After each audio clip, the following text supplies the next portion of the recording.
తర్వాత మా రెడ్డప్ప గారి మాధవ్ గారు.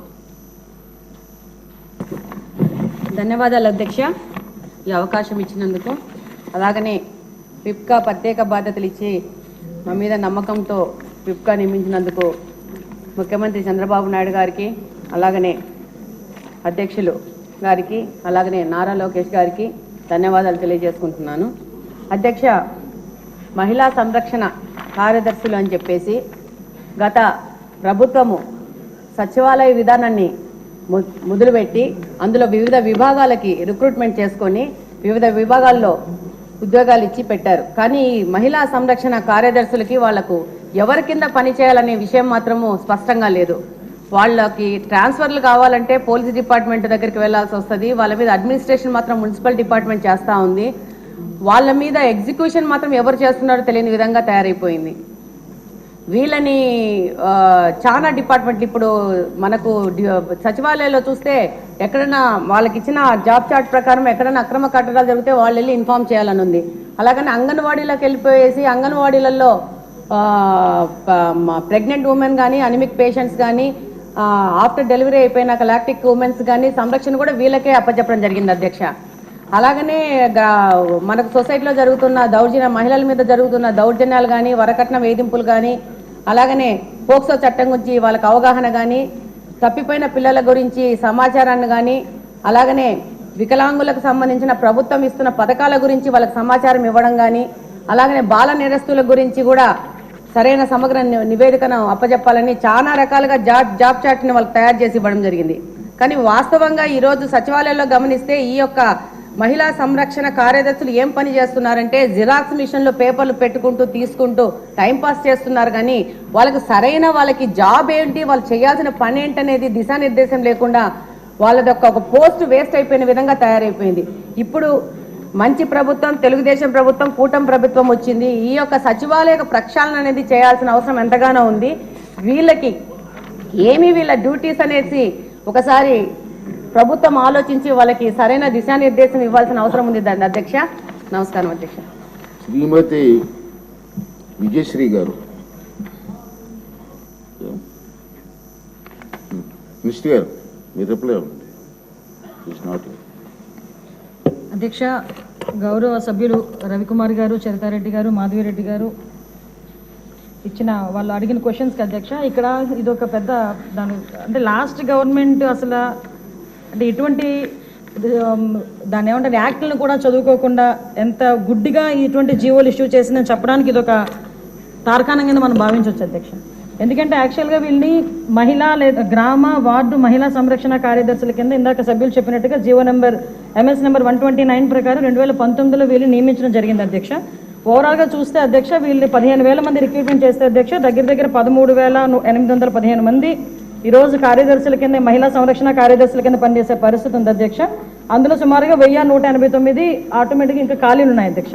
అయితే 13,815 మందికి అధ్యక్ష 2021కి వచ్చేసరికి మళ్ళీ జీవో నెంబర్ 60 ప్రకారం చేసుకుని వాళ్ళని ఒక మహిళా రక్షణ కార్యదర్శుల కింద వార్డు లేక గ్రామ మహిళా రక్షణ కార్యదర్శుల కింద మార్చి వాళ్ళకి ఒక సపరేట్ జాబ్ చార్ట్ ఇచ్చారు అధ్యక్ష.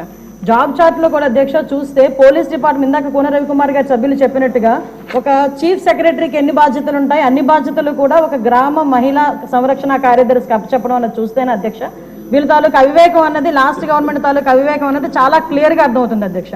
ఎందుకంటే అధ్యక్ష ఈ రోజు మనం ఇక్కడ చూసుకుంటే అధ్యక్ష పోలీస్ డిపార్ట్మెంట్లో ఒక ఉద్యోగం సాధించాలంటే వాళ్ళు శారీరక దారుఢ్య పరీక్షలు వాళ్ళు నెగ్గాలి, రిటర్న్ టెస్ట్ వాళ్ళ ఎగ్జామ్ పాస్ అవ్వాలి, 9 months ట్రైనింగ్, కఠోరమైన ట్రైనింగ్ ఉంటుంది అధ్యక్ష.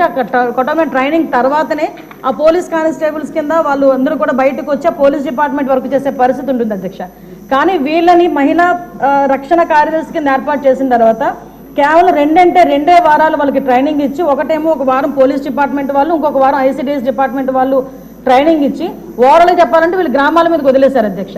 వాళ్ళు పంపించిన తర్వాత కూడా వాళ్ళకి ఇష్టాలు కూడా గ్రహించకుండా పోలీస్ డ్రెస్ కూడా వాళ్ళకి వేయటానికి ఇంచుమించుగా పోలీస్ యూనిఫామ్ కూడా వాళ్ళకి వేయాలి అని చెప్పి వాళ్ళు రిస్ట్రిక్ట్ చేస్తే వాళ్ళు కూడా దానికి భయపడి బాధపడి చాలా మంది కోర్టులకు వెళ్ళిన సందర్భాలు కూడా ఉన్నాయి అధ్యక్ష.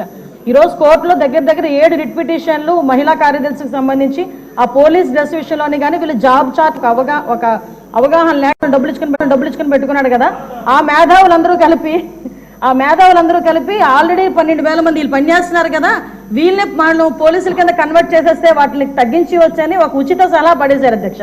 దానికి వెనకాతలు ఒక పోలీస్ డిపార్ట్మెంట్ మీద ఒక అవగాహన, పోలీస్ రిక్రూట్మెంట్ మీద ఒక అవగాహన, వాళ్ళ తాలూకా జాబ్ చార్ట్ మీద ఒక అవగాహన ఉండుంటే ఇలాంటి పని చేసి ఉండేవారు కాదు అధ్యక్ష. ఈ రోజు వీళ్ళ పరిస్థితి ఏమైపోయిందంటే వీళ్ళు వెళ్ళి రిపోర్ట్ చేయాల్సింది గ్రామ సెక్రటరీకి రిపోర్ట్ చేయాలి. వీళ్ళ అడ్మినిస్ట్రేటివ్ పవర్స్ ఎక్కడ ఉంటాయంటే పోలీస్ డిపార్ట్మెంట్ దగ్గర ఉంటాయి. వీళ్ళకి జీతం ఇచ్చేదేమో ఎంపీడీఓ, లీవ్ ఇచ్చేదేమో ఎంపీడీఓ, మళ్ళా తిరిగి ఒకవేళ ట్రాన్స్ఫర్ అవ్వాలంటే డిపార్ట్మెంట్ కలెక్టర్ దగ్గరికి వెళ్ళాలి అధ్యక్ష.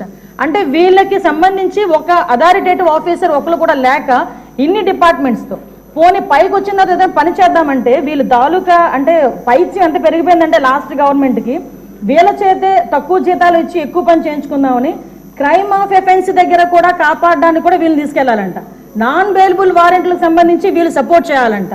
అక్కడికి వెళ్ళి మహిళా సంరక్షణ కార్యదర్శుల కింద, మహిళా రక్షణ కార్యదర్శుల కింద అక్కడ ఉన్న అవగాహన కల్పించడం, లేకపోతే ఐసీడీఎస్ సంబంధించి ఏదైనా మిడ్ డే మీల్స్ చూడడం అంతవరకు ఓకే. ఆఖరికి పోలీస్ డిపార్ట్మెంట్కి వాళ్ళ ఇన్వెస్టిగేషన్లోని కూడా వీళ్ళు హెల్ప్ తీసుకొని చేసుకునే పరిస్థితి కనిపించింది. లాస్ట్ గవర్నమెంట్లో చాలా మంది మాతోనే మొరపెట్టుకున్నారు అధ్యక్ష. మేము ప్రతిపక్షంలో ఉండేటప్పుడు పోరాటాలు చేసేటప్పుడు మాకు సెక్యూరిటీ కింద మమ్మల్ని ఆపడానికి, సెక్యూరిటీ కూడా కాదు మమ్మల్ని ఆపడానికి ఈ మహిళా కానిస్టేబుల్తో పాటు మహిళా పోలీసులు కూడా పంపించేవారు. మేము అడిగేవాళ్ళం మీరెవరమ్మా, మహిళా పోలీసా మహిళా కానిస్టేబుల్ అంటే మహిళా పోలీస్ అండి అని. ఇందులో విషయం ఏంటంటే అధ్యక్ష చాలా మంది ఏఎస్ అయిపోయిన వాళ్ళు ఉన్నారు.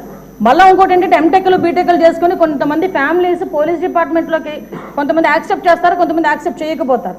ఇలాంటి సిచ్యువేషన్స్ అన్నింటిలోని కూడా ఈరోజు వీళ్ళు పడుతున్న బాధ అధ్యక్ష వర్ణనాతీతం. ఇంకొకటి ఇందులో కొసమెరుపు ఏంటంటే ఎన్నో సంవత్సరాల కానిస్టేబుల్ కింద చేస్తే హెడ్ కానిస్టేబుల్ ప్రమోషన్ వస్తుంది. హెడ్ కానిస్టేబుల్ దగ్గర నుంచి ఒక ఏఎస్ఐ, ఎస్ఐ, సిఏ ర్యాంక్ వరకు వెళ్తారు. వీళ్ళు ఎటువంటి రిక్రూట్మెంట్ లేదు, ఎటువంటి శారీరక దృఢ పరీక్షలు లేవు, ఎటువంటి రిటర్న్ టెస్టులు లేవు, ఎటువంటి ట్రైనింగ్స్ లేవు. వీళ్ళకి కూడా మహిళా పోలీస్ దగ్గర నుంచి అప్ టు ఇన్స్పెక్టర్ వరకు కూడా వీళ్ళకి కూడా ఒక ప్రమోషన్ జాబ్ చార్ట్ చేసి ఒక జీవో కూడా రిలీజ్ చేశారు అధ్యక్ష. అంటే వీళ్ళు ఎంత అంటే అవగాహన లేదు. అప్పుడు మనందరం అనుకునే వాళ్ళం తొగ్గులకు పరిపాలన అంటే దానికి ఇది ప్రత్యేక సాక్ష్యం కింద మనం ఈ మహిళా రక్షణ కార్యదర్శుల గురించి చూడాలంటే ఇది మనం చెప్పుకోవచ్చు అధ్యక్ష. ఇన్ని రకాలుగా వీళ్ళు చేసిన అధ్యక్ష, వీళ్ళకి ఏంటంటే అధ్యక్ష ఎస్కార్ డ్యూటీలు, బందోబస్తు డ్యూటీలు, వాళ్ళు అక్కడికి వచ్చి ఏడ్చేవారు అధ్యక్ష. ప్రస్తుతం చాలా మంది మేము వచ్చిన తర్వాత కూడా ఇప్పుడు ఈ విషయంలోనే గౌరవ సభ్యులందరూ కూడా చెప్పడం జరిగింది. వీళ్ళు పోలీస్ డిపార్ట్మెంట్కి సంబంధించిన వాళ్ళ కింద ఉంచాలా, లేకపోతే ఐసీడీఎస్లో మనం పంపించుకోవాలా, వేరే ఎవరికైనా ఏదైనా జాబ్ చార్ట్ ఇచ్చి సపరేట్గా వీళ్ళు ఏదైనా మనం చేయాలా అనేది ఆలోచన చేసుకోవడానికి ఒక సుదీర్ఘమైన చర్చ అయితే జరగాలి అధ్యక్ష. మేము చర్చిస్తాం అధ్యక్ష. నా అప్పీల్ ఏంటంటే ఇక్కడ గౌరవ సభ్యులందరూ ఉన్నారు, గౌరవ సభ్యులందరూ కూడా ఈ విషయంలోనే మనందరికీ కూడా అవగాహన ఉంది.